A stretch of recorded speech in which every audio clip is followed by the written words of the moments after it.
ዋና ትኩረቱን በፓርላማ አባላት በመረጃ ባለሙያዎችና በመንግስት ባለስልጣናት መካከል በዓለም አቀፍ የደህንነት ስጋቶች ዙሪያ ትብብርን ለማጎልበት ዓላማ ያደረገ ዓለም አቀፍ የፓርላማ የመረጃና ደህንነት ፎረም መካሄድ ጀመረ። ፎረሙ ዋና ተልዕኮ በህግ አውጪው አካልና በአስፈጻሚው የመረጃና ደህንነት ተቋማት መካከል ያለውን ክፍተት ማጥበብ ነው። በፎረሙ በፍጥነት እያደጉ የመጡ ድንበር ዘለልና የቴክኖሎጂ ስጋቶችን ለመፍታት የቀጣናው የዓለም አቀፍ ህግ አውጪዎችና የደህንነት ባለሙያዎች ይመክራሉ።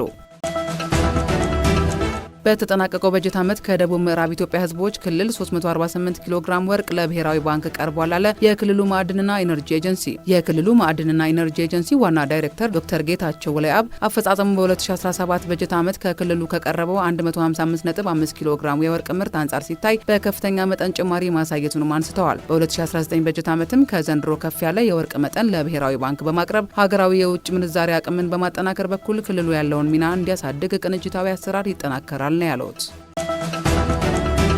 ሀገራዊ ምክክሩ ለጠንካራ የሀገር ግንባታና ለዘላቂ አንድነት መሰረት የጣለ ነው አሉ የከፍተኛ ትምህርት ተቋማት ፕሬዝዳንቶችና የስራ ኃላፊዎች። ልዩነቶችን በሀሳብ የበላይነትና በጋራ መግባባት ማስተናገድ መቻሉ ለሀገር አንድነትና ሉዓላዊነት ያለው ፋይዳ እጅግ የጎላ ነው ብለዋል። አሁን የሚደረጉ ምክክሮች የትውልድ ቅብብሎሹ ስኬታማ እንዲሆንና መጪው ትውልድ የውይይትና የሰላም ባህልን እንዲያጎለብት አስተዋጽኦ ይኖረዋል ነው ያሉት።